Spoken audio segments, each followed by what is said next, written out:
Bismillahirrahmanirrahim. Assalamualaikum warahmatullahi wabarakatuh. Innal hamdalillah nahmaduhu wa nasta'inuhu wa nastaghfiruh wa na'udzu billahi min shururi anfusina wa sayyiati a'malina. Man yahdihillahu fala mudilla lahu wa man yudlil fala hadiya lahu. Asyhadu an la ilaha illallah wahdahu la syarika lahu wa asyhadu anna Muhammadan 'abduhu wa rasuluhu la nabiyya ba'dah. Allahumma salli wa sallim wa barik ala abdika wa nabiyyika Muhammad wa ala alihi wa sahbihi wa man ihtada bihadihi ila yaumil qiyamah. Qala Allah jalla wa ala, ya ayyuhalladzina amanu taqullaha haqqa tuqatih wa la tamutunna illa wa antum muslimun. Amma ba'd. Ikhwatal iman, rahimani wa rahimakumullah. Alhamdulillah, segala puji bagi Allah Subhanahu wa taala Ar-Rahmanir Rahim, Zat yang Maha Pengasih, Zat yang Maha Penyayang, yang dengan rahmat dan kasih sayangnya Allah Subhanahu wa taala memberikan kesempatan kepada kita untuk melanjutkan kajian kita walaupun secara online, dan kita bersyukur kepada Allah Subhanahu wa taala atas segala limpahan nikmat yang Allah berikan. Walaupun kajian ini kita berlangsungkan secara online, alhamdulillah, kalau tidak salah sudah cukup lama kita sejak awal pandemi kita melakukan kajian sirah ini, dan kita semangat kita untuk talabul ilm, semangat kita untuk belajar dengan kondisi new normal bahwa kita mengaji dan mengkaji ilmu agama ini tidak harus bertatap muka, harus senantiasa kita pupuk, sehingga pesan dari saudara-saudara kita yang menyampaikan tentang adab, etika ketika hadir di majelis ilmu, dalam kondisi yang seperti ini kita pun harus menjaganya. Maka seharusnya kita masih mensyukuri nikmat Allah Subhanahu wa taala untuk bisa hadir seperti ini. Kita mensyukuri nikmat Allah Subhanahu wa taala adanya guru-guru kita yang masih memperkenankan diri mereka, masih memperkenankan waktu mereka untuk belajar dan mengajarkan ilmu agama ini. Karena subhanallah ikhwatal iman rahimani wa rahimakumullah, hari-hari ini, bulan-bulan ini kita bertubi-tubi mendapatkan berita-berita yang menyedihkan dari ustadz-ustadz kita, dari sahabat-sahabat dan teman-teman kita. Kita memohon kepada Allah Subhanahu wa taala al-afwa wal afiyah. Kita memohon kepada Allah Subhanahu wa taala agar selalu menjaga kita, memberikan kesehatan kepada kita. Saudara-saudara kita, para dai, para ustadz, para masyayikh, guru-guru kita yang dipanggil oleh Allah Subhanahu wa taala, semoga Allah Subhanahu wa taala menempatkan mereka di tempat yang paling agung dan mulia, menjadikan kembalinya mereka kepada Allah Subhanahu wa taala sebagai syuhada yang mati mulia, yang mati syahid di jalan Allah Subhanahu wa taala, dan menjaga guru-guru kita yang masih hidup, memberikan keberkahan bagi umur dan usia mereka, menjaga agar Allah Subhanahu wa taala tidak mengharamkan kita dari keberkahan ilmu dan amal dan doa-doa mereka. Ikhwatal iman rahimani wa rahimakumullah, melanjutkan kajian kita dari sirah Nabi kita Muhammad sallallahu alaihi wa ala alihi wa sahbihi wasallam. Kita masih membahas tentang al-Isra wal Mi'raj, Isra dan Mi'rajnya Rasulullah sallallahu alaihi wasallam. Insyaallah kita membahas setelah 4 apa yang disaksikan, ya, 4 apa yang dilihat oleh Nabi kita Muhammad sallallahu alaihi wasallam. Yang pertama adalah Nabi sallallahu alaihi wasallam melihat jin Ifrit yang membawa api dan kemudian dipadamkan dengan doa yang diajarkan oleh malaikat Jibril alaihissalam kepada Nabi kita Muhammad sallallahu alaihi wasallam. Kemudian yang kedua, Nabi Muhammad sallallahu alaihi wasallam melihat Dajjal. Kemudian kemudian yang ketiganya, Nabi sallallahu alaihi wasallam melihat sosok bumi dengan tampilan seorang wanita renta tua dengan membawa beragam perhiasan, memakai beragam perhiasan. Kemudian Nabi Shallallahu Alaihi Wasallam di yang keempat, Nabi Shallallahu Alaihi Wasallam melewati kubur tukang sisir putri Fir'aun beserta anak-anaknya yang menebarkan bau harum yang begitu semerbak, dicium oleh Nabi Shallallahu Alaihi Wasallam, dan kemudian diceritakan kisahnya oleh malaikat Jibril. Kemudian Nabi Shallallahu Alaihi Wasallam yang kelima, saat ini insya Allah kita masuk yang kelima, yaitu Nabi Shallallahu Alaihi Wasallam melihat keadaan para syuhada, orang-orang yang mati syahid di jalan Allah Subhanahu Wa Taala. Ditunjukkan kondisi dan keadaan mereka di hari pembalasan dari sisi Allah Subhanahu Wa Taala. Nabi Shallallahu Alaihi Wasallam ditunjukkan oleh Allah Subhanahu Wa Taala tentang suatu kaum yang mereka ini bercocok tanam di satu hari dan memanennya di hari yang sama. Kemudian setelah mereka memanennya, mereka panen lagi dari benih yang sama, tumbuh lagi seperti semula. Terus demikian panen yang tidak ada putus-putusnya. Kemudian Nabi Shallallahu Alaihi Wasallam bertanya, ya Jibril, man haula? Wahai Jibril, siapa mereka? Maka Jibril alaihissalam menjawab, haula'il mujahiduna fi sabilillah tudha'afu lahumul hasanatu bi 700 dha'fin wa ma anfaqu min syai'in fahuwa yukhlifuhu wa huwa khairur raziqin. Mereka adalah orang-orang yang berjihad di jalan Allah Subhanahu wa taala, yang dilipat gandakan bagi mereka kebaikan dengan 700 kali lipat. Dan apapun yang mereka nafkahkan, Allah pasti akan menggantinya. Dan Allah Subhanahu wa taala sebaik-baik yang memberi rizki. Wa khairur raziqin.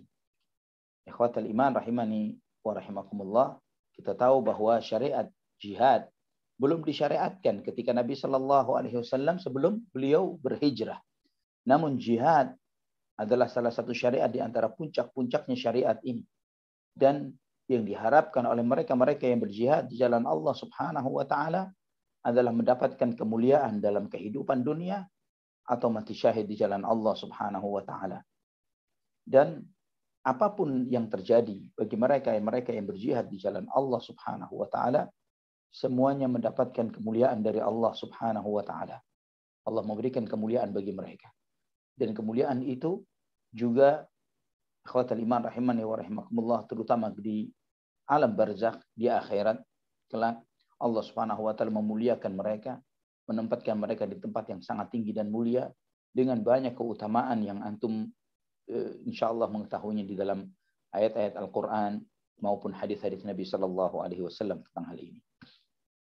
Kemudian yang keenam, dalam perjalanan ke Baitul Maqdis ini, Nabi sallallahu alaihi wasallam ditunjukkan tentang orang-orang yang dipecahkan kepalanya dengan batu. Setiap batu itu pecah, setiap kepala itu pecah, kemudian balik lagi utuh. Dibanting lagi dengan batu kepalanya. Pecah lagi, balik lagi seperti itu. Dan tidak bosan-bosannya, tidak berhenti-berhenti seperti itu. Setiap pecah itu, kepala itu pecah, berantakan, batu itu balik lagi ke atas. Sebelum balik itu, batu itu balik di tangan orang yang ingin memecahkan kepala tersebut, kepala itu sudah utuh lagi, terus demikian. Kemudian Nabi Shallallahu Alaihi Wasallam bertanya, ya Jibril, man haula? Wahai Jibril, siapa mereka? Maka Jibril pun berkata, haula'il ladzina tatathaqalu ru'usuhum 'inda shalah. Mereka adalah orang-orang yang berat kepalanya dari menjalankan salat.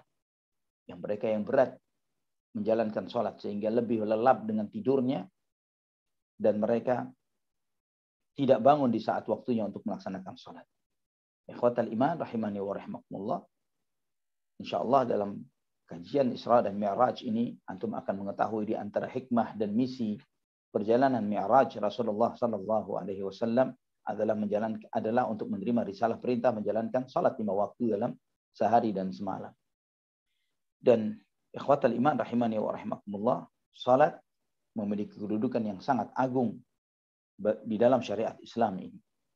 Adalah salah satu rukun Islam, dan begitu banyak ayat Al-Quran maupun hadis Nabi Sallallahu Alaihi Wasallam yang menegaskan kepada kita akan pentingnya salat di dalam dinul Islam dan hukuman bagi mereka yang meninggalkannya.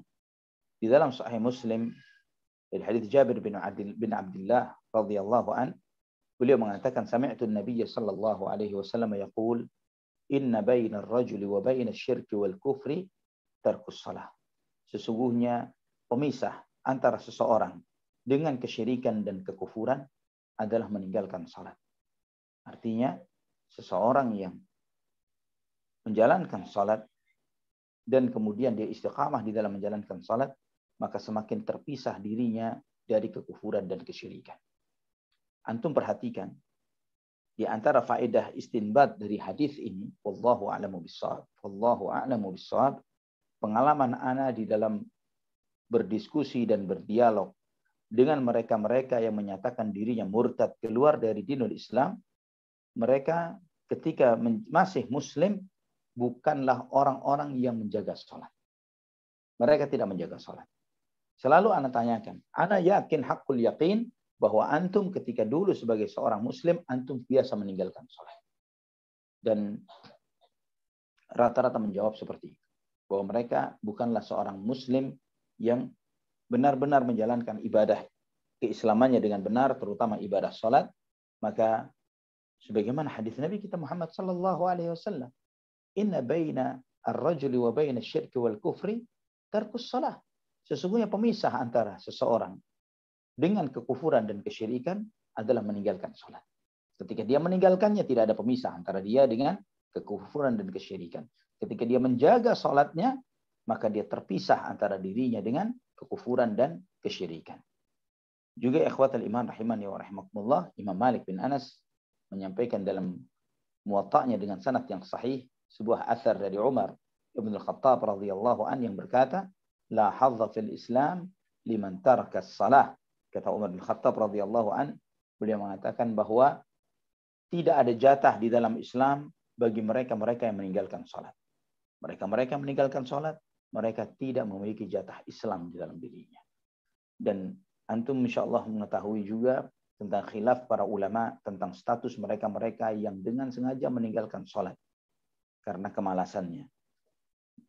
Mazhab Hambali dan ulama-ulama salaf terdahulu, mereka menganggap bahwa sengaja meninggalkan sholat, walaupun karena kemalasan, dinilai sebagai sebuah kekufuran dan dianggap sebagai murtad, keluar dari dinul Islam.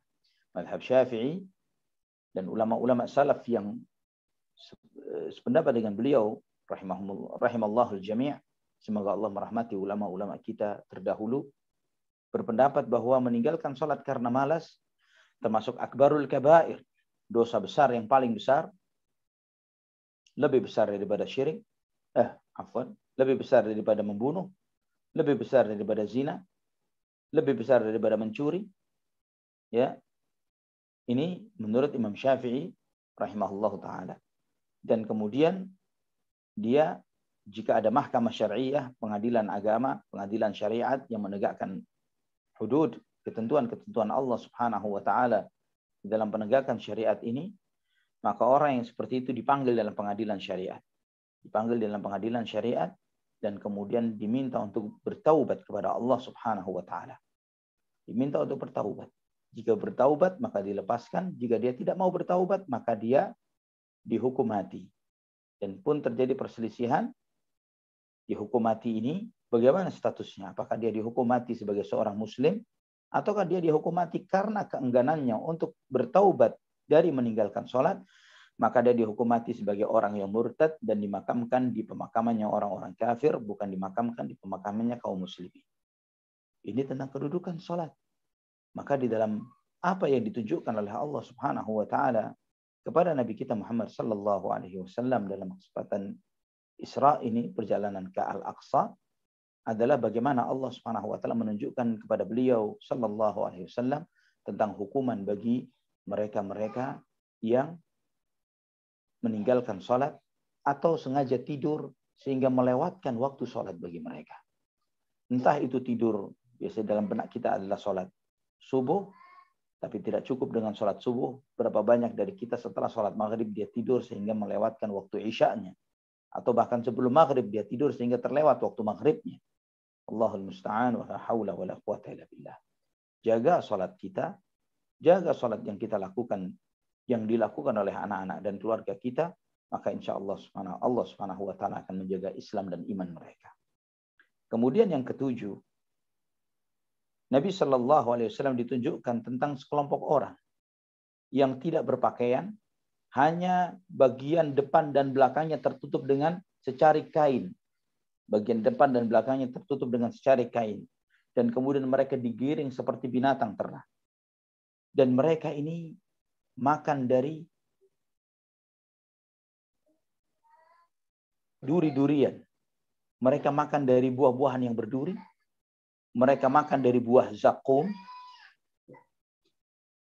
Buah zakum, Allahu Akbar, adalah buah yang tumbuh di dalam neraka Jahannam, yang digambarkan oleh Allah Subhanahu wa taala, buahnya itu mayangnya seperti kepala syaitan, dan ini menunjukkan buruknya buah tersebut, susah dikunyah dan tidak bisa ditelan, tapi itu dipaksakan untuk dimakan oleh semua penghuni neraka, dipaksa untuk menelannya, karena mereka dengan susah payah untuk mengunyah dan tidak bisa menelannya, didorong dengan air yang mendidih, sehingga memotong habis kerongkongan tenggorokan mereka dan juga usus mereka terpotong-potong karena itu.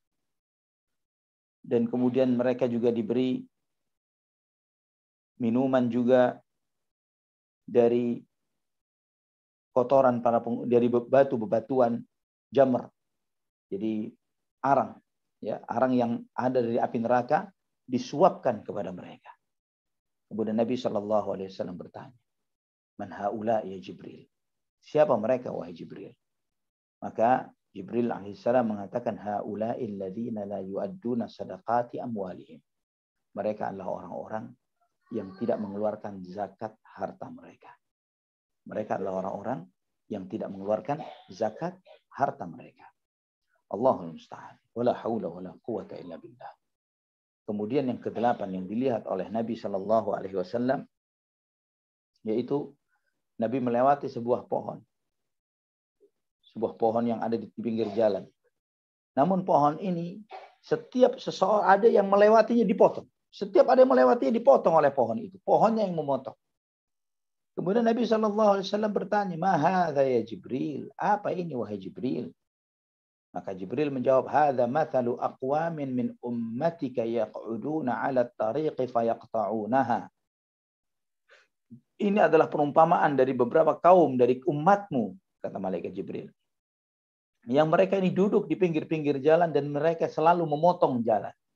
Nah, apa maksudnya? Insya Allah kita akan jelaskan sebentar lagi.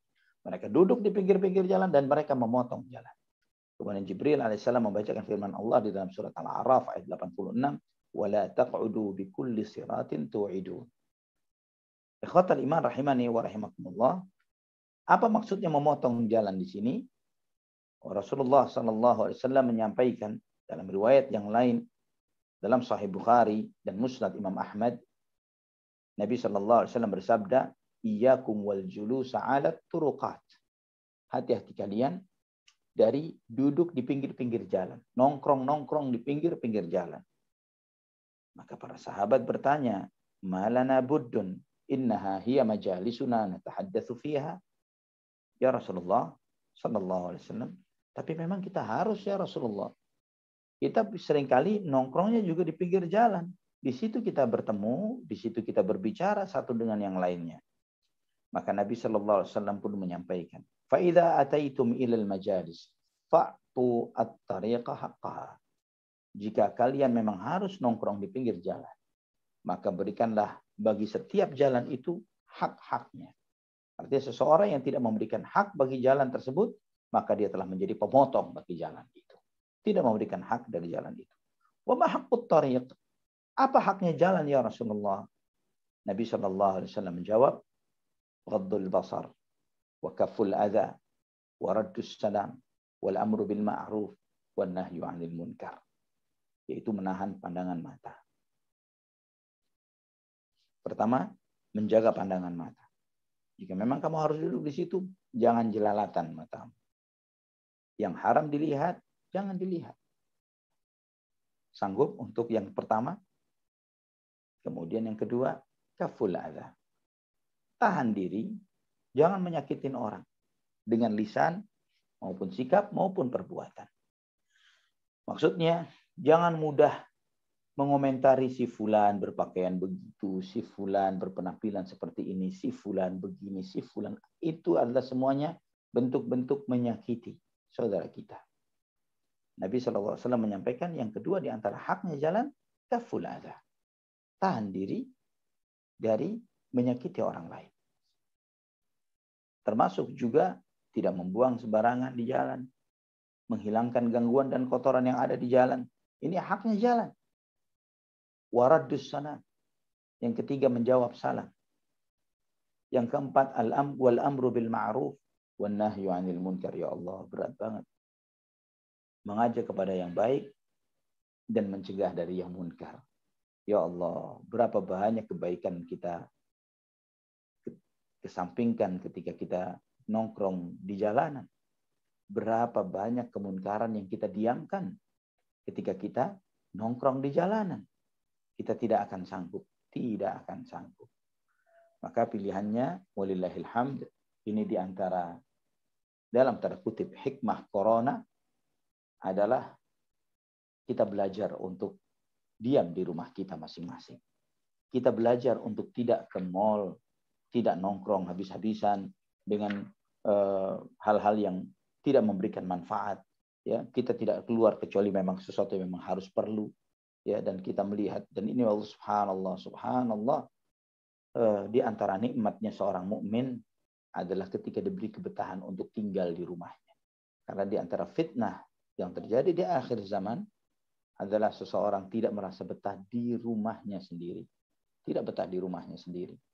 Manusia itu lebih diberi anugerah oleh Allah rumah, tempat berteduh, tempat bernaung, tempat dia bisa menyelamatkan dirinya dari segala madarat, tempat nikmat yang Allah berikan kepada banyak hamba yang tidak diberikan kepada banyak hamba yang lainnya. Tempat di mana kita bisa terjaga dari segala macam jenis fitnah dan gangguan-gangguan. Namun tidak sedikit dari kita, tempat terbaiknya bukanlah di rumah, tapi di luar rumah. La haula wa la quwata illa billah. Kemudian, yang ke-8, yang ke-9, yang ke-9 yang dilihat oleh Nabi SAW ketika perjalanan beliau ke Al-Aqsa dalam Baitul Maqdis, Nabi SAW melihat orang yang sedang mengumpulkan kayu bakar yang cukup besar-besar, kayu bakar yang besar-besar. Dikumpulkan kayu bakar yang besar-besar ini. Dia coba pikul, tidak bisa. Dia coba pikul, tidak bisa. Terlalu berat. Tapi sudah keberatan mikul, bukan dikurangin, ditambah, dan ditambah. Padahal yang segitu saja dia nggak sanggup mikulnya. Maka Nabi SAW bertanya, "Mahada ya Jibril?" Apa ini wahai Jibril? Maka dijawab oleh Jibril alaihissalam, "Hadzal rajulu min ummatika takunu 'indahu amanatun nasi la yaqdiru 'ala adaiha wa huwa yuridu an yahmila 'alaiha." Dijawab oleh malaikat Jibril alaihissalam, ini adalah orang dari umatmu yang dipikulkan kepadanya banyak amanat-amanat manusia, dia tidak sanggup memikulnya, namun dia berharap untuk ditambah dan dipikul amanat-amanat tersebut. Ikhwatal iman rahimani wa rahimakumullah, amanat ini begitu luas sifat dan bentuknya. Dari menjadi seorang pemimpin sebuah teritori, negara, lingkungan tertentu, itu amanah. Profesi, pekerjaan, itu amanah. Dan amanah ini adalah bagian dari agama. Subhanallah, amanah terutama kepemimpinan adalah amanah yang berat, yang tidak mudah, yang pertanggungjawabannya begitu besar di sisi Allah Subhanahu wa taala. Imam Bukhari dan Muslim meriwayatkan dalam sahihnya dari Ma'qil bin Yasar radhiyallahu an, beliau menyampaikan bahwa Rasulullah sallallahu alaihi wasallam bersabda, "Ma min 'abdin yastar'ihi Allahu ra'iyatan falam yahtuha binushihi lam yajid raihatal jannah." Allahul musta'an. Setiap hamba yang Allah berikan amanat rakyat kepadanya, namun dia tidak mengemban amanah itu dengan penuh keikhlasan, tidak mengemban amanah itu dengan kejujuran, maka dia tidak akan mencium bau surga. La haula wa la quwata illa billah. Namun terkadang fitnah dunia itu begitu menggiurkan bagi sebagian kita. Sehingga apa yang belum kita pegang seakan-akan sesuatu yang indah, sesuatu yang manis, sesuatu yang nikmat. Terkadang kita mengharapkan untuk menjadi pejabat, menjadi pemimpin, diberi amanah. Namun ternyata amanah itu begitu beratnya. Dan ya Allah, andai kata kita diperkenankan oleh Allah Subhanahu wa taala untuk melihat keadaan mereka-mereka di akhirat nanti, yang mereka-mereka ini khianat di dalam mengemban amanah mereka, terutama amanah kepemimpinan ini. Dan kemudian kita diberi kesempatan oleh Allah Subhanahu wa taala untuk hidup di muka bumi lagi setelah menyaksikan hal tersebut, mungkin kita berharap jangan sampai kita didekatkan dengan kepemimpinan itu sama sekali. Ikhwatal iman rahimani wa rahimakumullah. Kemudian yang ke-10. Nabi SAW ditunjukkan oleh suatu kaum yang lidah dan bibir mereka digunting dengan gunting-gunting yang terbuat dari api neraka. Selesai lidah dan bibirnya digunting, tumbuh lagi. Digunting seperti itu, tumbuh lagi. Dan terus demikian. Ya Allah, ya Rabbana ya Karim. Allahumma qina adzabak yawma tab'atsu ibadak. Nabi SAW bertanya, ya Jibril, man haula? Ya Jibril, siapa mereka? Hadis ini, asar ini diriwayatkan oleh Imam Ahmad, At-Tayalisi dalam musnadnya dengan sanad yang sahih.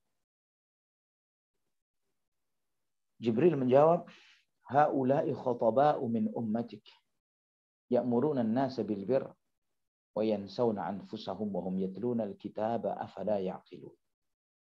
Mereka adalah khatib-khatib, penceramah-penceramah dari umatmu. Allahu Akbar, Allahu Akbar. Mereka mengajak manusia kepada hal yang baik, namun mereka melupakan diri mereka sendiri. Dan mereka membaca Al-Quran. Apakah mereka tidak berakal? Ikhwatal iman rahimani wa rahimakumullah. Amanah ilmu agama ini begitu berat. Sebelum seseorang itu berusaha atau berniat untuk belajar agama, hanya cuma sekedar untuk disampaikan kepada orang lain, hendaknya dia berpikir-pikir terlebih dahulu sebanyak-banyaknya. Karena resikonya begitu berat. Seharusnya memang kita belajar agama adalah untuk diri kita. Antara kita dengan Allah Subhanahu wa ta'ala. Bukan untuk diakui oleh manusia sebagai ustadz, da'i, khatib, apapun itu namanya. Karena itu begitu berat, begitu berat. Berapa banyak ayat-ayat Al-Quran yang kita baca dan kita pelajari namun belum kita amalkan. Berapa banyak hadis-hadis Nabi SAW kita baca, kita pelajari. Namun jauh dari kehidupan kita, perilaku dan sikap kita jauh dari itu semuanya. Ya Rabb, Allahumma ighfir lana dzunubana ya Rabbal alamin. Ikhwatal iman rahimani wa rahimakumullah. Kemudian yang ke-11, Nabi SAW ditunjukkan tentang sebuah lubang kecil. Ternyata dari lubang kecil itu keluar lembu yang besar. Dan setelah lembu itu besar, yang lebih besar ini keluar dari lubang tersebut, dia ingin balik lagi masuk ke dalam lubang tersebut. Namun dia tidak bisa. Sudah bisa keluar dari sana, namun dia tidak bisa kembali lagi ke tempat tersebut. Maka Nabi SAW pun bertanya, "Ma hadza ya Jibril?" Apa ini wahai Jibril? Maka Jibril pun berkata, "Hadza ar-rajul yatakallamu bi kalimatin 'azimah, thumma yandamu 'alayha fayuridu an yaruddaha fala yastati'." Ini adalah orang yang mengucapkan suatu kalimat yang besar, kalimat yang berbahaya, yang berat resikonya. Dan dia menyesal karena telah mengucapkan hal itu. Dia ingin menarik kembali ucapannya namun dia tidak sanggup. Ikhwatal iman rahimani wa rahimakumullah. Tentang hal yang seperti ini, begitu banyaknya hadis Nabi SAW yang memperingatkan kita akan bahaya dosa yang seperti ini. Berbicara tanpa dipikir, terutama tentang Allah, tentang Islam, tentang Rasulnya. Ya Rabb, dalam Sahih Bukhari dan Sahih Muslim dari hadis Abu Hurairah radhiyallahu an Nabi sallallahu alaihi wasallam bersabda, "Wa innal 'abda la yatakallamu bil kalimati min sakhatillah la yulqi laha balan yahwi biha fi jahannam." Wa fi riwayati Muslim yahwi biha finnar ab'ada ma bainal masyriqi wal maghrib. Sesungguhnya seorang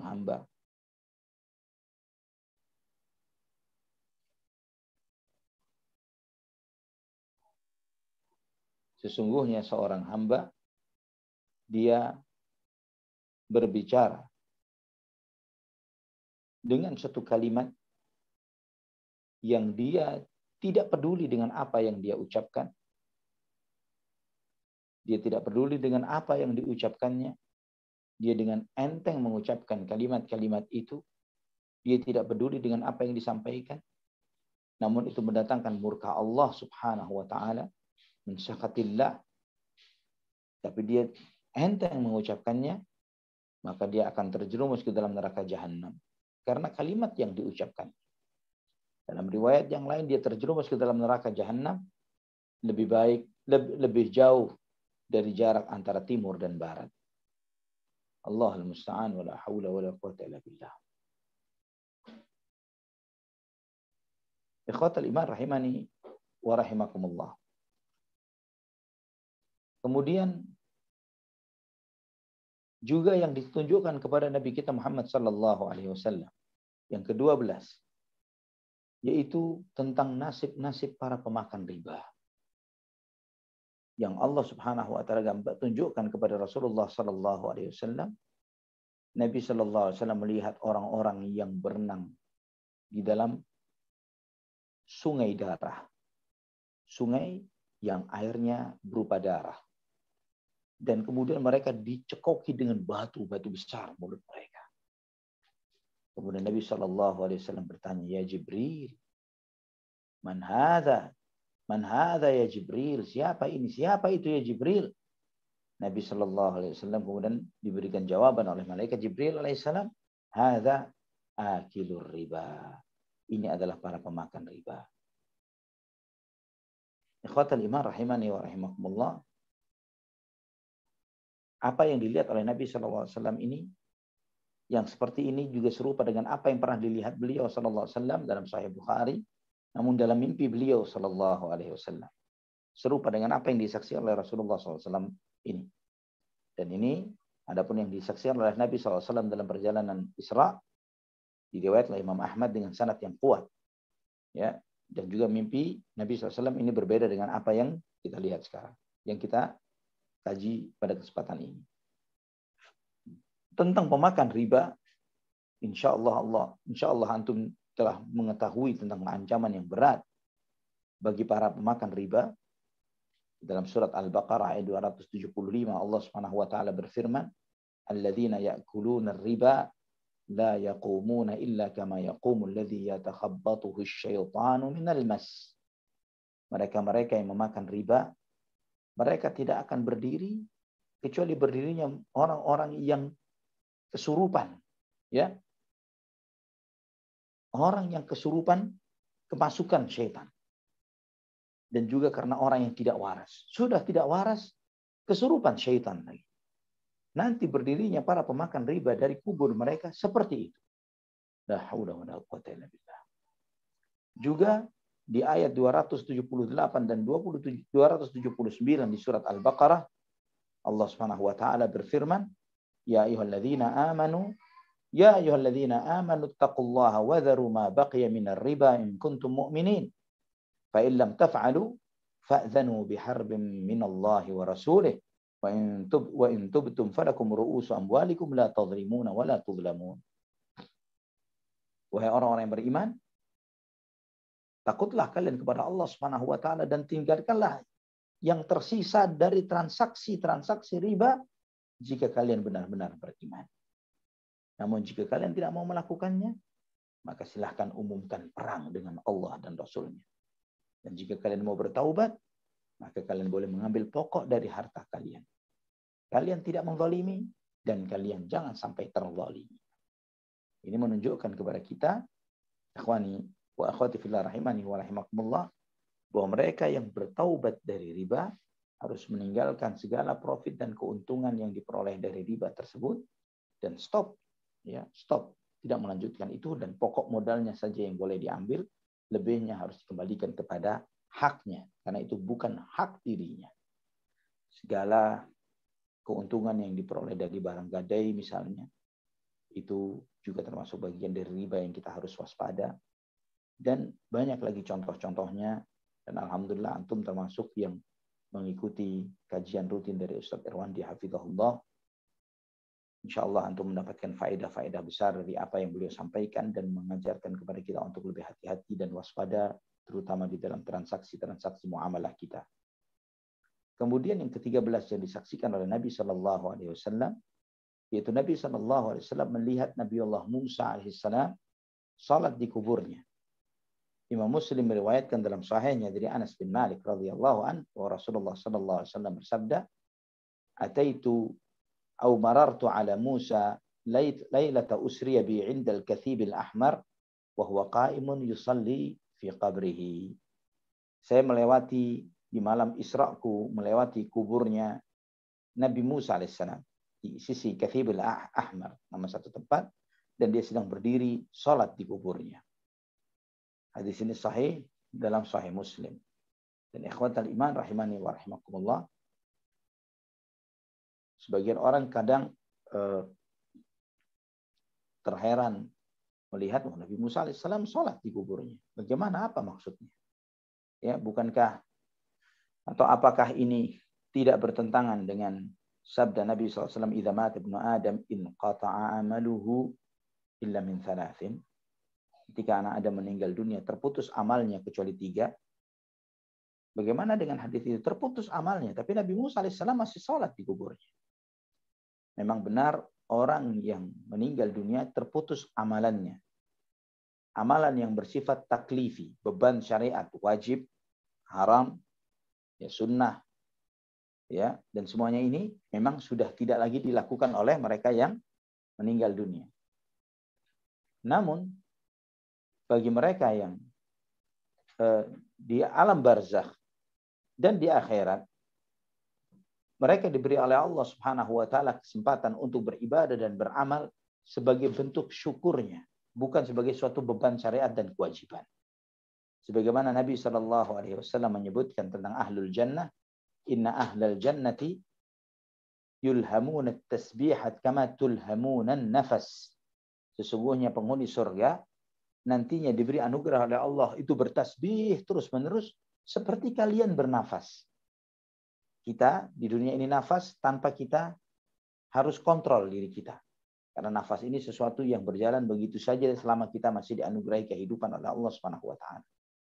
Ahlul jannah, mereka ini nafasnya adalah subhanallah, subhanallah, subhanallah, subhanallah, subhanallah, subhanallah, seperti kita bernafas. Tapi tasbih yang kita lakukan nanti di akhirat, ya Rabbana ya Karim, ya Rabbana ya Karim, di surga kelak, ya Rabbana ya Karim, adalah bentuk syukur kita kepada Allah Subhanahu wa taala. Semoga Allah Subhanahu wa taala mengumpulkan kita semuanya di dalam surganya. Kemudian ikhwatal iman rahimani wa rahimakumullah. Masih panjang yang disaksikan oleh Rasulullah sallallahu alaihi wasallam. Kemudian Nabi sallallahu alaihi wasallam ketika sampai di Masjidil Aqsa, Baitul Maqdis, disebut Masjidil Aqsa, artinya masjid yang jauh. Ya, karena memang jauhnya jaraknya dengan Masjidil Haram. Atau ada yang mengatakan Masjidil Aqsa artinya masjid yang paling pojok, yang paling ujung. Karena sesudah itu tidak ada lagi masjid lagi. Dikatakan Baitul Maqdis, rumah suci, artinya rumah yang disucikan oleh Allah Subhanahu wa taala. Dan ada beberapa nama lagi yang lainnya seperti Ilya atau Baitul Maqdis, dan beberapa nama lagi yang lainnya.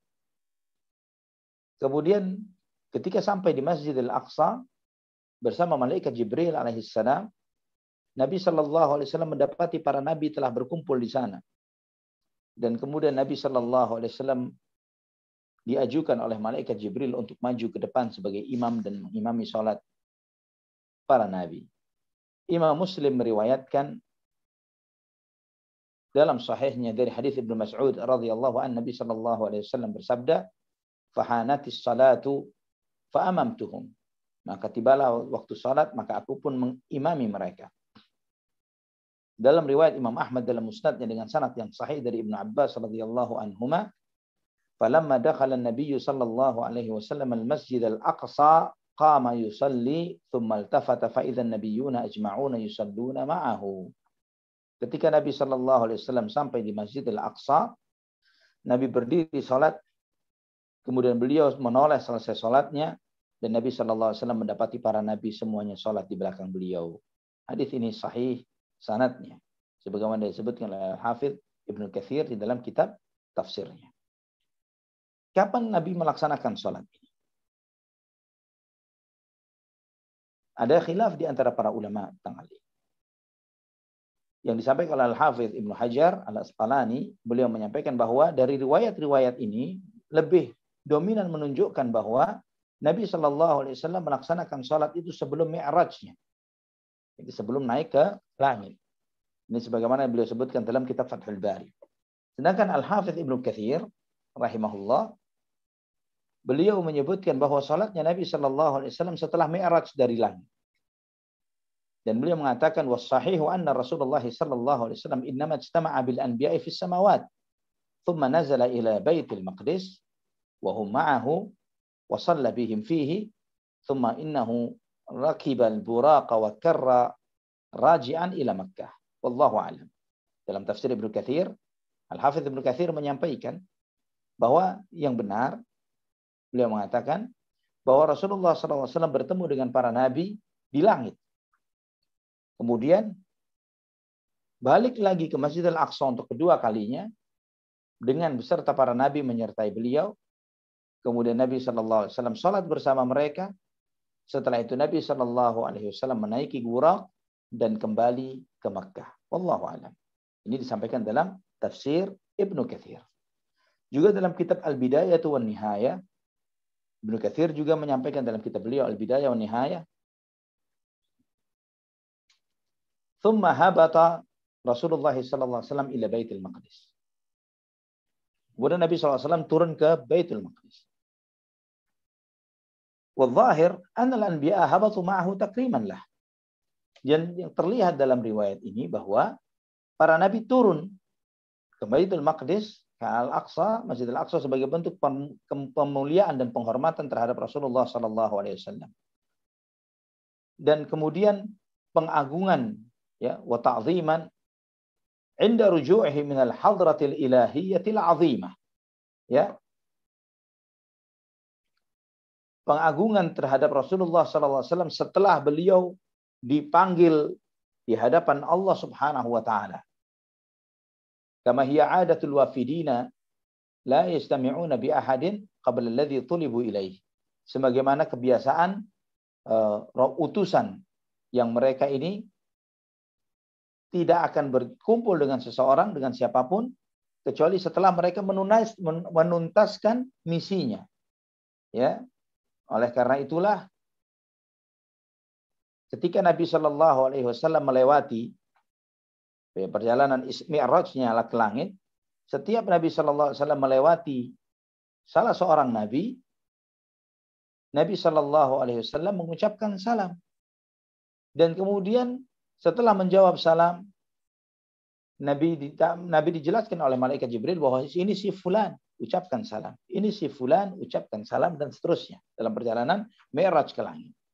Ya, nanti insya Allah kita akan melihat dalam hal itu. Dan andai kata sebelum naik ke langit, Nabi Shallallahu Alaihi Wasallam sudah pernah ketemu dengan nabi-nabi tersebut, maka tidak butuh lagi dikenalkan. Nah, ini menunjukkan juga, ditambah lagi dengan apa yang disampaikan oleh Nabi Shallallahu Alaihi Wasallam dalam Sahih Muslim, falamma hanatis salatu amamtuhum. Ketika tiba waktu sholat, aku menjadi imamnya mereka. Bukankah waktu sholat, terutama sholat subuh, itu disyariatkan setelah Mi'raj, bukan sebelum Mi'raj?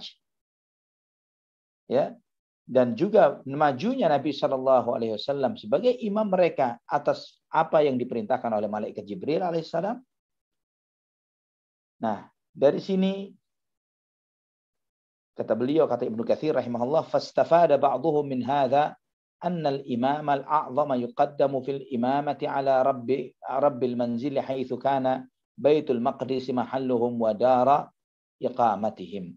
Dan dari sini diketahui bahwa pemimpin suatu negara, pemimpin suatu teritori lebih dikedepankan untuk menjadi imam ketimbang tuan rumah. Ya, ketimbang tuan rumah. Kenapa? Nabi SAW adalah imamnya para nabi dan para rasul. Namun antum perhatikan bahwa Nabi SAW walaupun para nabi dan para rasul tempat tinggalnya adalah di Baitul Maqdis, rata-rata para nabi adalah dari Bani Israel, di Baitul Maqdis di Al-Aqsa, namun bukan mereka yang menjadi imam, tapi yang menjadi imam mereka adalah Rasulullah sallallahu alaihi wa ala alihi wa sahbihi wasallam.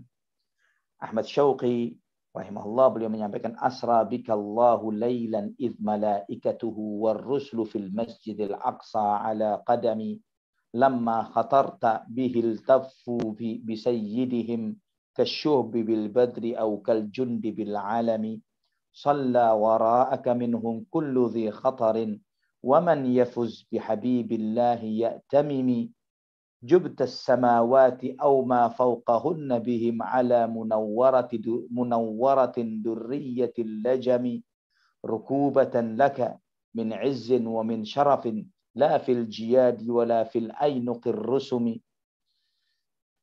مشيئة الخالق الباري وصنعته وقدرة الله فوق الشك والتهم حتى بلغت سماء لا يطار لها على جناح ولا يسعى لها على قدم وقيل كل نبي عند رتبته ويا محمد هذا العرش فاستلمي.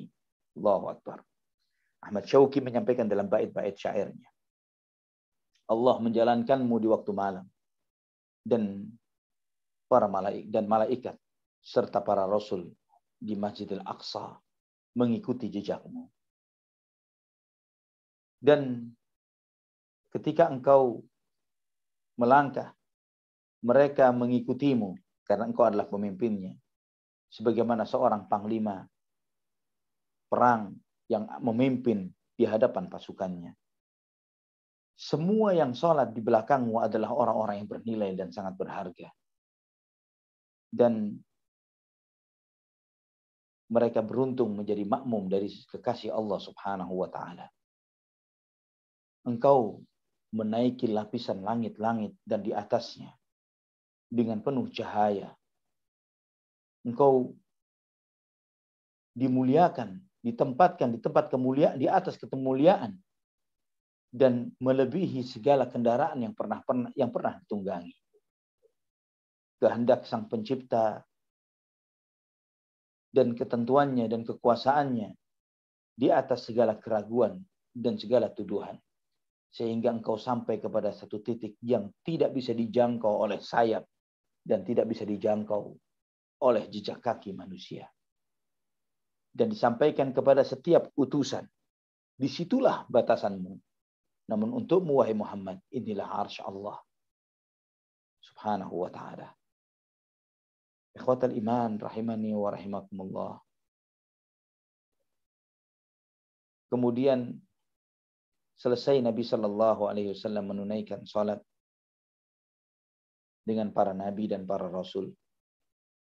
Dibawa dua tempat minuman, yang satu dari susu, yang satu lagi dari khamar.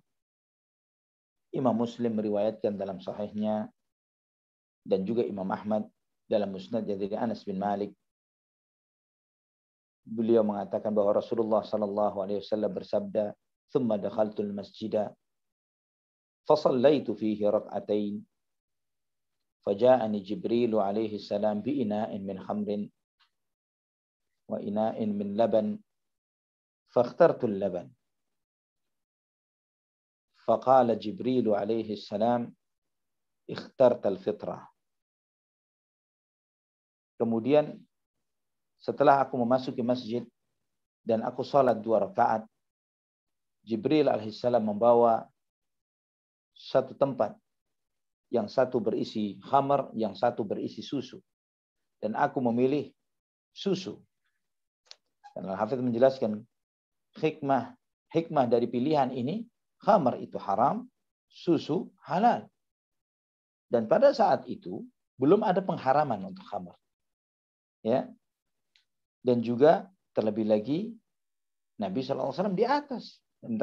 Dalam arti bahwa beliau SAW adalah yang dibawa oleh malaikat Jibril adalah khamar yang dari surga. Sesuatu yang halal. Bukanlah sesuatu yang diharamkan. Namun Nabi SAW dalam konteks ini tetap beliau SAW memilih susu. Dan kemudian Jibril mengatakan, ikhtartal fitrah. Engkau memilih fitrah. Dan fitrah itu apa maksudnya? Islam dan istiqamah. Islam dan istiqamah di atas Islam. Sehingga ikhwatan iman rahimani wa rahimakumullah, disebutkan tentang kenapa digambarkan seperti susu, karena sesuatu yang mudah untuk segera diminum. Ya, sesuatu yang mudah untuk diminum. Ikhwatan iman rahimani wa rahimakumullah. Kemudian Nabi SAW menyampaikan, "Tsumma akhadha biyadi fa'araja bi ila as-sama'id dunya. Falamma ji'tu ila as-sama'id dunya, qala Jibril alaihi salam li khazin as-sama', iftah." Kemudian Jibril memegang tanganku dan kemudian menaikkanku ke langit, membawaku pergi naik ke atas. Ikhwatal iman rahimani wa rahimakumullah. Nah, perlu dipahami. Ada hal yang mungkin sebagian kita tidak paham dalam konteks ini, yaitu Al-Hafidz Ibnu Katsir, Al-Imam Ibnu Katsir dalam Bidayah wa Nihayah menyampaikan, "Walam yakun su'udur Rasul sallallahu alaihi wasallam ila as-samawati ila al-buraqi kama qad yatawahhamuhu ba'dun nas. Bal kana al-buraqu marbutan ala babi masjid Baitul Maqdis liyarji'a alaihi ila Makkah. Fasa'ida min sama'in ila sama'in fil mi'raj." Bahwa ketika Nabi SAW naik ke langit, pada waktu mi'raj, Nabi tidak naik burak. Nabi tidak naik burak seperti yang dianggap oleh sebagian orang. Tapi burak diikat, ya, di salah satu pintu Masjidil Baitul Maqdis, ya, di salah satu pintu Baitul Maqdis, untuk sebagai tunggangan Nabi ketika beliau SAW nanti pulang ke Makkah. Dan ketika Nabi SAW naik ke langit dengan mi'raj, ya, mi'raj ini ya seperti tangga, setelah naik, ya. Dan ketika Nabi SAW sampai ke pintu langit pertama, Jibril mengucapkan Assalamualaikum, ya, mengucapkan salam kepada penghuni penjaga langit pertama ini, dan kemudian malaikat Jibril mengatakan iftah, bukalah pintunya.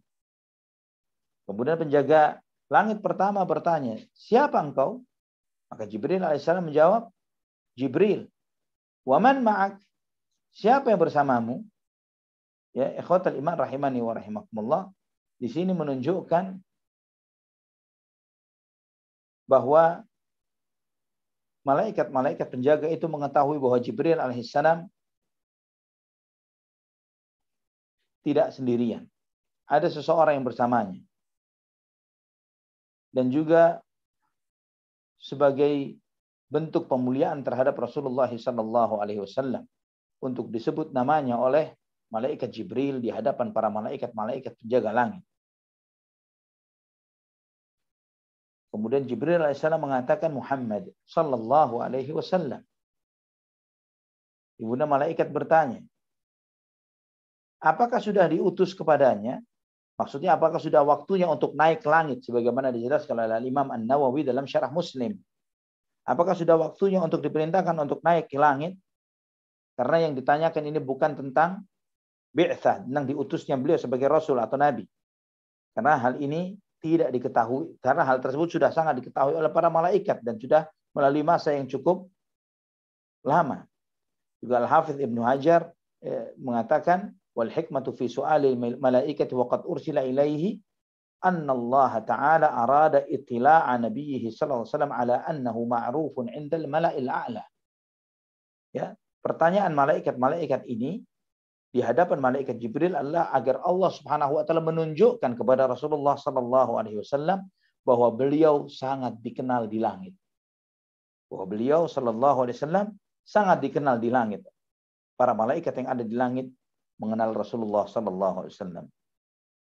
Dan mereka menyadari, para malaikat penjaga-penjaga pintu langit menyadari bahwa itu akan terjadi. Ya, karena jika mereka tidak kenal, mereka bakal bertanya, Muhammad, siapa Muhammad? Tapi pertanyaan ini tidak muncul kepada malaikat Jibril alaihissalam. Kemudian malaikat Jibril mengatakan, ya, itu Muhammad dan sudah waktunya dia untuk naik ke atas.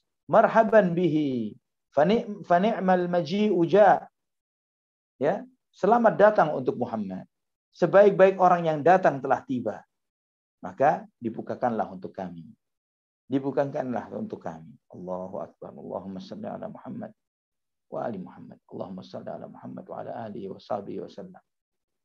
Kemudian Nabi sallallahu alaihi wasallam menyampaikan, "Falamma alawna sama'a ad-dunya, fa idza rajulun qa'idun min an yaminihi aswidatun wa an yasarihi aswidah. فإذا نظر قبل يمينه ضحك وإذا نظر قبل شماله بكى فقلت من هذا يا جبريل." Kemudian ketika kita sampai di atas langit dunia ini, di atas langit pertama, saya melihat seorang laki-laki yang ada serombongan orang yang di sisi kanannya dan serombongan orang di sisi kirinya. Ketika beliau melihat ke sisi kanan dia tertawa, ketika melihat ke sisi kirinya beliau menangis. Aku bertanya, siapa ini ya Jibril? Maka Jibril alaihissalam mengatakan, hadza abuka Adam, fasallim alaihi. Ini adalah ayahmu, Adam alaihissalam. Ucapkan salam kepadanya. Maka aku pun mengucapkan salam kepadanya. Dan dia menjawab salamku. Kemudian dia mengatakan kepadaku, marhaban bi ibni saleh, wan nabiyyi saleh. Selamat datang kepada anakku yang saleh. Kepada seorang nabi yang saleh. Thumma qala Jibril. Kemudian Jibril berkata, wa hadhihi al-aswidatu an yaminihi wa an shimalihi nasamu banihi. Adapun orang-orang yang ada di sisi kanan dan kirinya itu adalah ruh dari keturunannya. Fa ahlul yamini ahlul jannah wal aswidatu allati an shimalihi ahlun nar. Yang di sisi kanannya adalah calon-calon penghuni surga dan sisi kirinya adalah penghuni-penghuni neraka. Ketika beliau melihat ke kanan, dia tertawa. Ketika beliau melihat ke kiri, beliau menangis. Riwayat ini juga diriwayatkan oleh Imam Bukhari dalam sahihnya, dalam Kitabus Shalah. Imam Muslim dalam sahihnya. Ikhwatal iman rahimani wa rahimakumullah.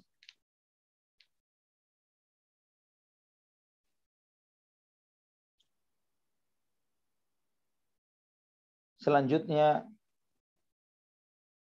banyak lagi yang dilihat oleh Nabi kita sallallahu alaihi wasallam ketika di langit dunia ini. Yang pertama, ditunjukkan kepada beliau sallallahu alaihi wasallam tentang keadaan orang-orang yang memakan harta-harta anak yatim dengan cara yang zalim.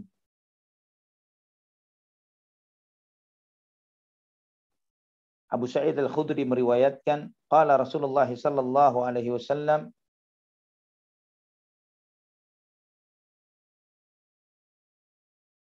lamma dakhaltu samaa'a ad-dunya ra'aitu rijalan lahum mashafiru kama shafiril ibil fi aydihim qita'un min narin kal afhar yaghzifunaha fi afwahihim fatakhruju min adbarihim. Allahu Akbar.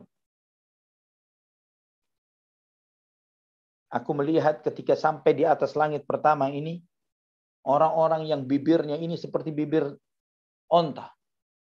Yang bibirnya seperti bibir onta, lebar. Dan di tangan-tangan mereka, potongan dari neraka jahanam yang berupa bebatuan. Yang mereka sogrokan masuk ke dalam mulutnya dan keluar dari duburnya. Aku bertanya, man haula'i ya Jibril? Siapa mereka wahai Jibril? Maka Jibril menjawab, haula'i akalatu amwalil yatama zulma. Mereka lah orang-orang yang memakan harta anak yatim dengan cara yang zalim. La haula wa la quwwata illa billah.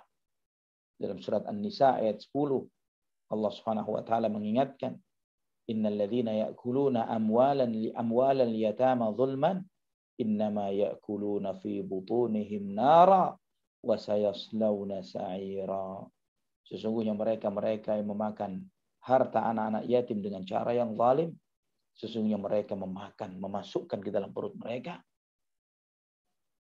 neraka, api, dan mereka akan dimasukkan ke dalam api neraka.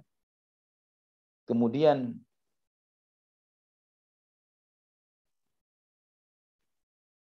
Nabi Shallallahu Alaihi Wasallam melihat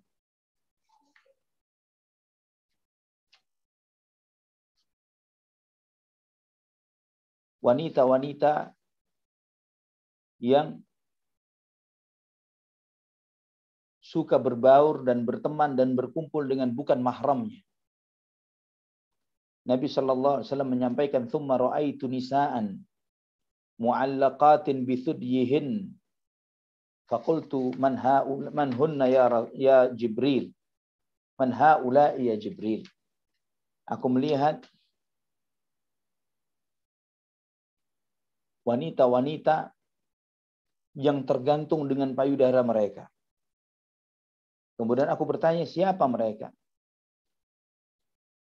Dijawab oleh malaikat Jibril, mereka adalah wanita-wanita yang memasukkan laki-laki yang bukan mahramnya.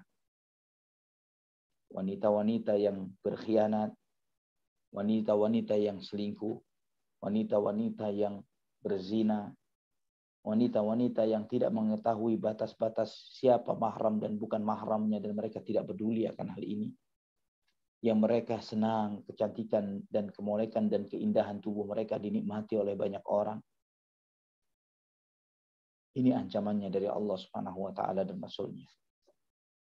Kemudian juga yang dilihat di langit pertama ini, ya kita tuntaskan sampai selesai langit pertama, nanti langit kedua kita akan bahas pada kesempatan berikutnya. Tentang keadaan orang-orang yang pelaku ghibah. Apa itu ghibah? Ghibah itu ketika kita menggunjing, menceritakan aib, keburukan saudara kita. Memang ada keburukannya, namun kita ceritakan keburukannya ke orang lain. Kalau tidak ada keburukannya, namun kita mengada-ada, lebih besar lagi dosanya. Imam Ahmad meriwayatkan dalam Musnadnya, juga Abu Dawud dengan sanad yang sahih, sesuai dengan syarat Muslim dari Anas bin Malik radhiyallahu an, Rasulullah SAW bersabda, "Lamma araja bi Rabbi marartu biqaumin lahum adfarun min nuhasin yakhmishuna wujuhahum wa sudurahum faqultu man haula'i ya Jibril qala haula'i alladhina ya'kuluna luhuman nas wa yaqa'una fi a'radihim." Ketika aku mi'raj, aku melewati suatu kaum orang-orang yang cakar-cakar mereka terbuat dari tembaga, dan mereka menggaruk wajah dan dada-dada mereka dengan cakar-cakar tembaga itu. Aku bertanya, siapa mereka wahai Jibril? Maka Jibril menjawab, mereka lah para pemakan daging manusia yang selalu menggunjing dan membicarakan aib-aib mereka. Allahu Akbar. La haula wa la quwata illa billah. Kemudian Nabi SAW menyampaikan apa yang beliau lihat. Thumma ra'aitu rijalan baina aydihim lahmun saminun tayyib ila janbihi lahmun ghathun muntinun fayakuluna minal ghathil muntin wa yatrukuna as-samin at-tayyib. Faqala Rasulullah sallallahu alaihi wasallam, "Man hum ya Jibril? Ya man haula'i ya Jibril?" Qala haula'i alladhina yatrukuna ma ahalla Allah lahum minan nisa wa yadhhabuna ila ma harrama Allah alaihim minhun.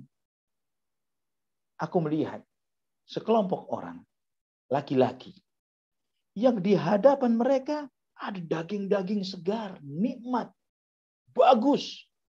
Daging bagus, segar dan nikmat. Di sisi mereka daging-daging busuk, kotor, bau, busuk, tidak layak makan. Namun mereka makan yang busuk. Mereka tinggalkan yang bagus. Mereka makan yang busuk.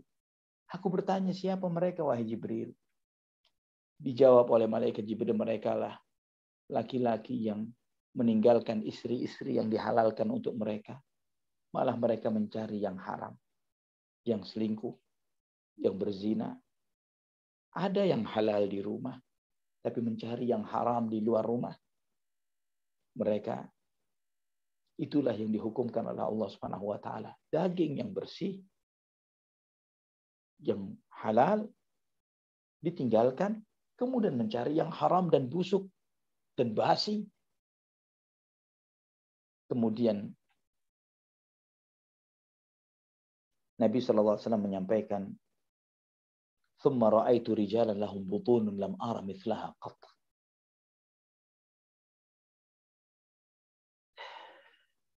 Kemudian aku melihat orang-orang yang perutnya sangat besar.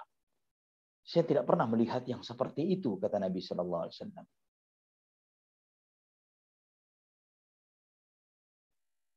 Dalam riwayat yang lain, butunuhum amsalul buyuti bisabili ali fir'aun.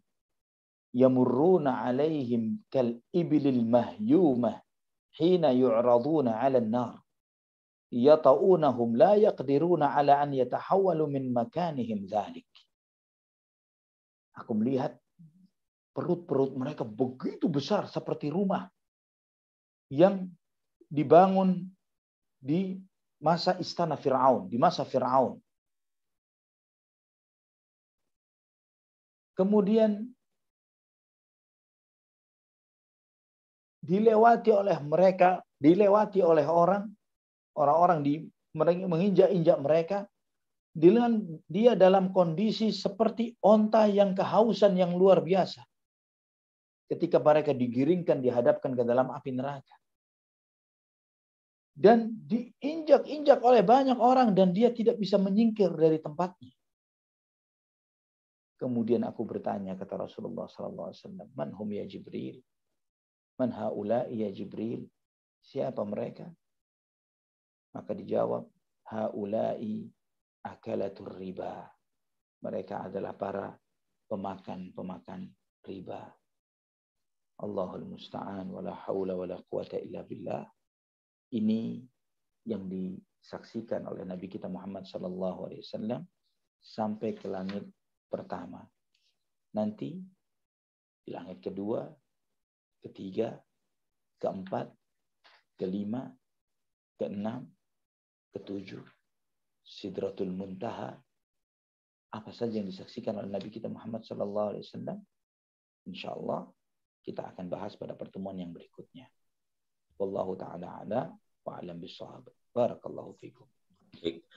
Barakallahu fikum Ustaz. Masya Allah, ini sangat merinding bulu kuduk gitu Ustaz ya, ketika membaca apa yang telah disaksikan oleh Nabi Shallallahu Alaihi Wasallam ini.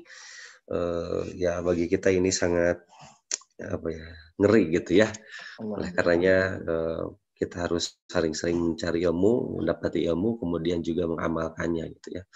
Seiring tadi yang disebutkan di poin ke berapa tuh tentang amanah ya, termasuk amanah ilmu yang kita punyai ini pun demikian harus kita amalkan dan diupayakan untuk bisa disampaikan, didakwahkan. Masya Allah Ustaz. Alhamdulillah ini sudah ada pertanyaan dari Akhi Hasan di Jember. Assalamualaikum warahmatullahi wabarakatuh ya Ustazi. Izin bertanya tentang bertemunya Rasulullah Shallallahu Alaihi Wasallam dengan para nabi yang lainnya, serta melihat orang-orang yang disiksa pada saat Mi'raj. Sebenarnya di manakah ruh manusia setelah meninggal dunia? Apakah yang diangkat ke langit ini kekhususan bagi utusan Allah, ataukah memang siksa kubur itu adanya di langit seperti yang dilihat Rasulullah SAW saat Mi'raj? Demikian Ustaz pertanyaannya. Jazakallahu khairan, barakallahu fikum. Wa fik barakallah. Mengenai keadaan ruh setelah meninggal dunia. Ini pembahasan yang sangat khusus dan pernah kaji dalam materi yang berbeda. Berbeda antara satu roh dengan roh yang lain. Roh para nabi, para siddiqin, para syuhada di surga. Langsung mereka surga. Ya, jika para syuhada mereka bukanlah mereka mati, bal inda rabbihim yurzaqun, mereka diberi rezeki oleh Allah di sisi Tuhannya, di sisi Allah mereka diberi rezeki, artinya mereka di tempat yang sangat tinggi. Jika para syuhada di atas tempat yang demikian rupa yang sangat tingginya, maka bagaimana dengan para siddiqin yang derajat ya di atas para syuhada? dan bagaimana dengan para nabi dan para rasul. Jadi tempat yang sangat mulia. Dan adapun orang-orang mukmin dan juga secara umumnya arwah di alam barzakh. Ya, mukmin secara umum dan juga yang lainnya di alam barzakh.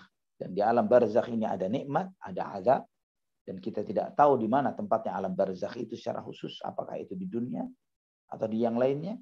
Tidak ada nas secara khusus tentang hal ini. Wallahu taala ala wa alam bisawab. Namun tentang apa yang disaksikan dan yang ditunjukkan kepada Nabi Shallallahu Alaihi Wasallam terkait dengan apa yang ditunjukkan ini bukanlah sesuatu yang memang adanya di langit satu, adanya di langit dua dan lain sebagainya. Karena ketika ditunjukkan kepada Nabi Shallallahu Alaihi Wasallam akan hal tersebut kepada beliau Shallallahu Alaihi Wasallam, sesuatu yang ditunjukkan kepada seseorang, misalnya kita di rumah, apalagi di zaman teknologi yang modern seperti ini, dan semodern-modernnya teknologi kita, bagaimana mau dibandingkan dengan teknologinya Allah Subhanahu Wa Taala? Ya, kita di tempat di rumah kita bisa ditunjukkan dengan hal-hal yang terjadi di tempat-tempat yang jauh-jauh, begitu jauh berbeda, dengan masa yang berbeda, dengan waktu yang berbeda. Ya, apa yang ditunjukkan itu adalah sebagian kaum dari umatmu, sebagian kaum dari umatmu, mungkin sebagian loh, ini kaum apa yang sudah meninggal dan yang belum sebagainya. Sangat mudah bagi Allah untuk menunjukkan apa yang bakal terjadi kepada Nabi Muhammad SAW. Bukan yang bakal terjadi saja di muka bumi, namun apa yang bakal terjadi di akhirat kelak terhadap si fulan, si fulan, si fulan, si fulan, dan yang lain sebagainya. Ya, kita bisa ditunjukkan tentang hal yang peristiwa terjadi, tentang teknologi manusia sekarang ini. Kita bisa melihat rekaman film tahun 60-an misalnya, tentang dokumenter tentang peristiwa apa begitu. Kita bisa melihat tahun 50-an, 40-an mungkin ketika ada teknologi tersebut. Ini teknologi manusia. Oh, kita bisa melihat orang-orangnya. Kita melihat jalannya peristiwa. Kita melihat betul-betul jalan yang ditempuh oleh orang-orang tersebut, di mana kejadiannya, siapa pelaku, siapa objeknya, siapa subjeknya, dan kejadiannya seperti apa secara mendetail. Ya, tentang sesuatu yang telah terjadi dan ada rekamannya. Bagaimana dengan teknologi akhirat? Ya, bagaimana dengan teknologi Allah Subhanahu wa Ta'ala, Al-Alim, yang Maha mengetahui. Yang artinya dari makna Al-Alim, yang Maha mengetahui, tidak ada hal baru bagi Allah Subhanahu wa Ta'ala. Ilmu kita perlu diperbaharui terus-menerus. Banyak hal yang sangat kita belum tahu saat ini, yang besok tiba-tiba berubah 180 derajat dari apa yang telah kita tahu sekarang. Kita misalnya dalam kondisi sekarang, ya, kita mengalami pandemi, menjadi momok yang luar biasa, mengerikan sekali. Menakutkan bagi sebagian kita, menjadi trauma dan stres, dan tidak sedikit yang mati karena trauma dan stresnya bukan karena COVID-19 ini, bukan karena corona. Namun tiba-tiba ada ilmuwan tertentu yang menemukan ternyata misal sekedar misal saja contoh, obatnya cuma makan kuaci misalnya, ya, misalnya contoh saja. Tiba-tiba makan kuaci saja sembuh. Misalnya sekedar langsung tiba-tiba 180 derajat. Kekhawatiran kita itu menjadi, cuman begitu doang. Ya, cuman begitu saja. Hanya karena ketidaktahuan kita, ini ilmu manusia. Terus diperbaharui. Tapi Al-Alim, yang Maha mengetahui, tidak ada hal baru bagi Allah.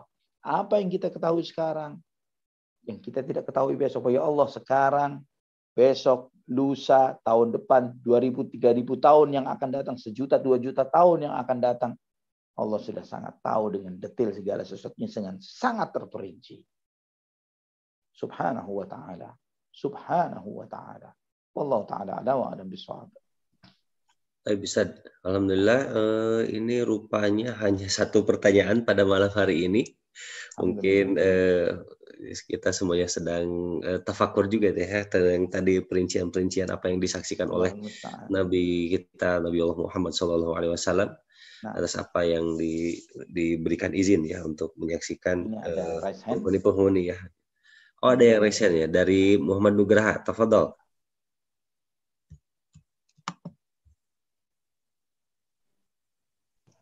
Bismillahirrahmanirrahim. Assalamualaikum warahmatullahi wabarakatuh. Waalaikumsalam warahmatullahi wabarakatuh. Baik Ustadz, mudah-mudahan Ustadz beserta keluarga selalu dalam keadaan sehat selalu dan dalam lindungan Allah Subhanahu wa Ta'ala. Waffaqakumullah.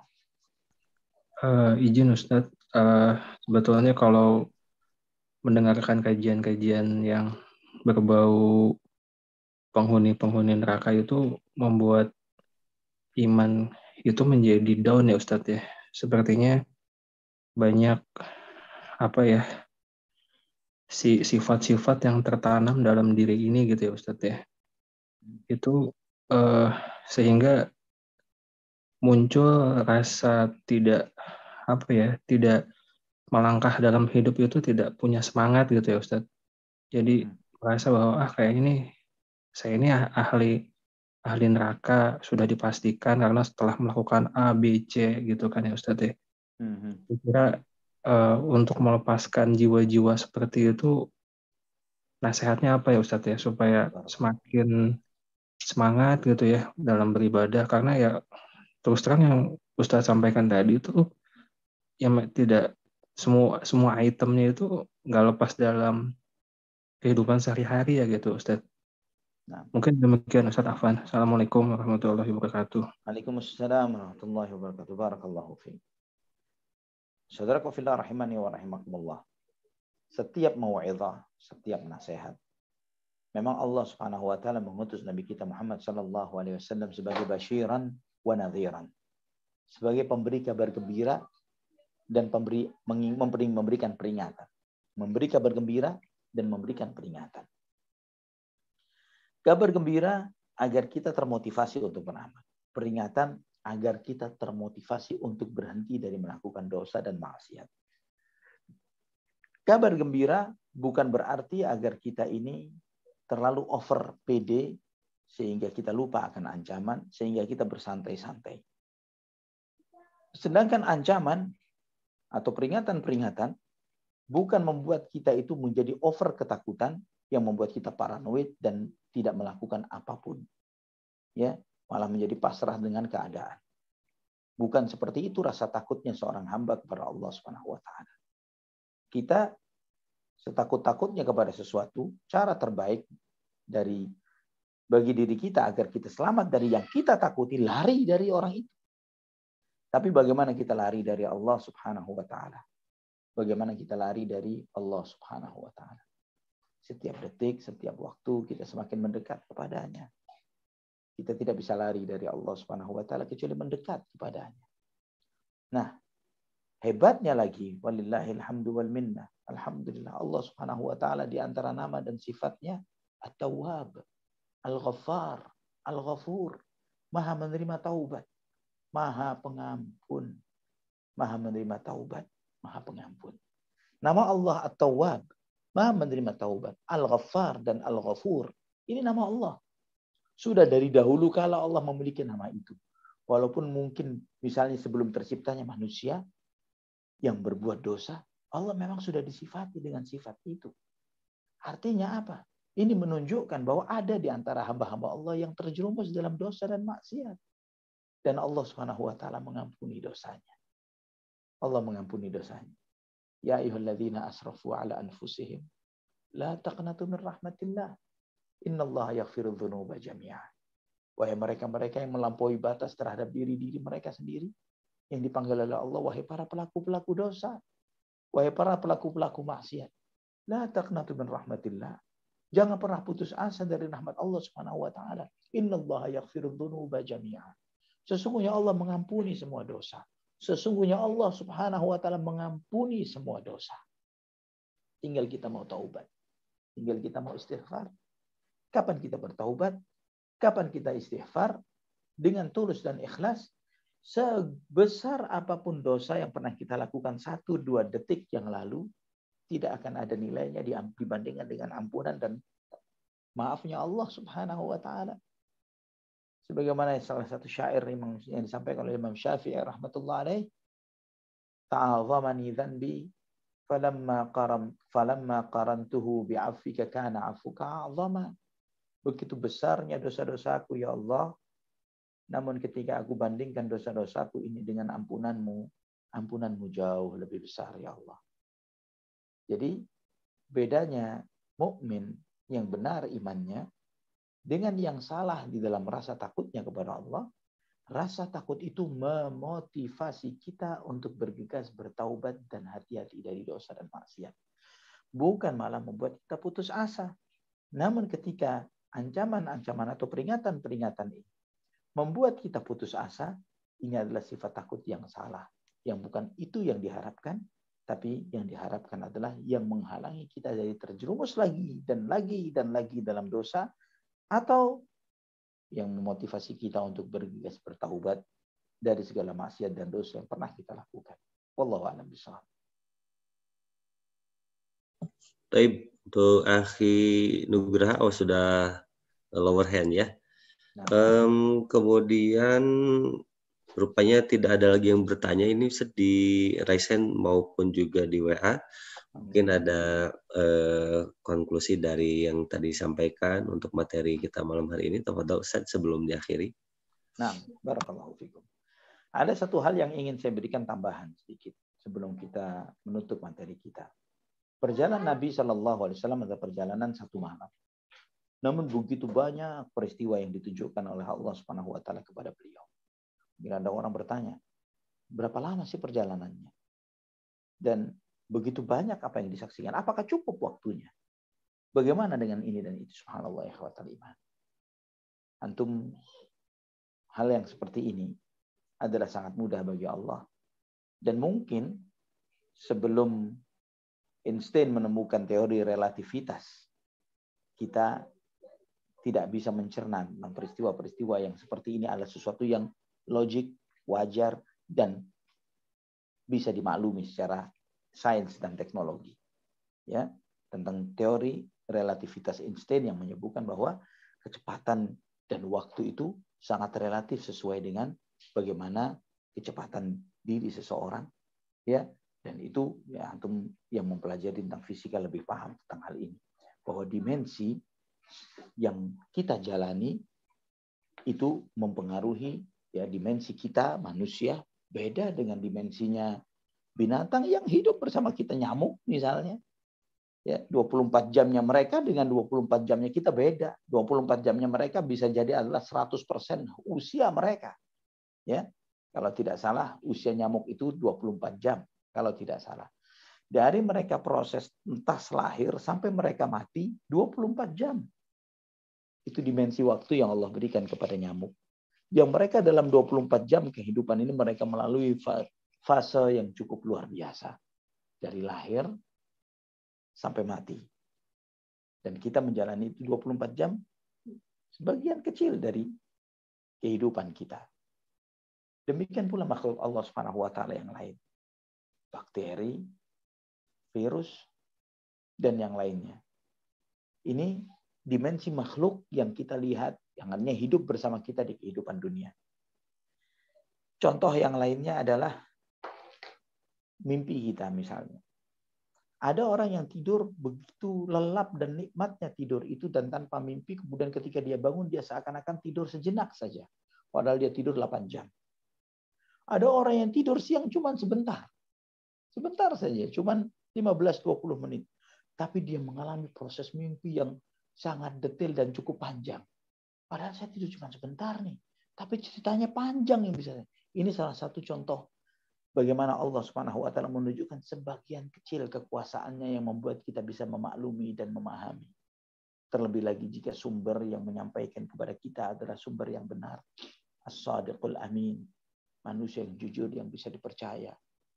Yang hidup sezaman dengan beliau, musuh-musuhnya tidak pernah meragukan akan kejujuran beliau. Sallallahu alaihi wasallam. Dan terlebih lagi yang di langit, Allah Subhanahu wa taala mempercayakan risalahnya kepada beliau sallallahu alaihi wasallam. Maka tidak ada alasan bagi kita ketika kita mengetahui bahwa ini bersumber dari As-Sadiqul Amin Muhammad sallallahu alaihi wasallam, kecuali kita akan membenarkan apa yang beliau sallallahu alaihi wasallam sabdakan. Karena ini bagian dari konsekuensi dari iman kita dan syahadat kita. Wa asyhadu anna Muhammadan abduhu wa rasuluh. Semoga Allah Subhanahu wa taala menjadikan kita di antara hamba-hambanya yang beriman dengan iman yang benar tanpa bimbang dan ragu. Semoga Allah Subhanahu wa taala menjadikan kita di antara umat Muhammad sallallahu alaihi wasallam yang dianugerahi pembenaran sebagaimana Abu Bakar As-Siddiq radhiyallahu an, Imamus Siddiqin, dan menempatkan kita bersama beliau, bersama Rasulullah SAW, Khulafaur Rasyidin, Abu Bakar wa Umar wa Uthman wa Ali radhiyallahu anhum ajma'in, muhajirin wal ansar, di dalam surganya Allah Subhanahu wa taala kelak di Jannatul Firdaus. Amin ya rabbal alamin. Ini ikhwatan iman yang insyaallah pada kesempatan yang akan datang kita masih membicarakan tentang mi'rajnya Rasulullah sallallahu alaihi wa alihi wasallam, dan hikmah-hikmah serta ibrah-ibrah apa saja yang bisa kita ambil dalam peristiwa-peristiwa tersebut. Semoga Allah Subhanahu wa taala menganugerahkan kepada kita umur dan usia yang berkah. Amin. Memberikan kepada kita kesehatan, diselamatkan kita dari wabah ini, diberikan oleh Allah Subhanahu wa taala kesempatan untuk beramal dan bertaubat dari dosa-dosa kita. Amin ya rabbal alamin. Aqulu qouli hadza subhanakallahumma bihamdik asyhadu an la ilaha illa anta astaghfiruka wa atubu ilaik. Wassalamualaikum warahmatullahi wabarakatuh.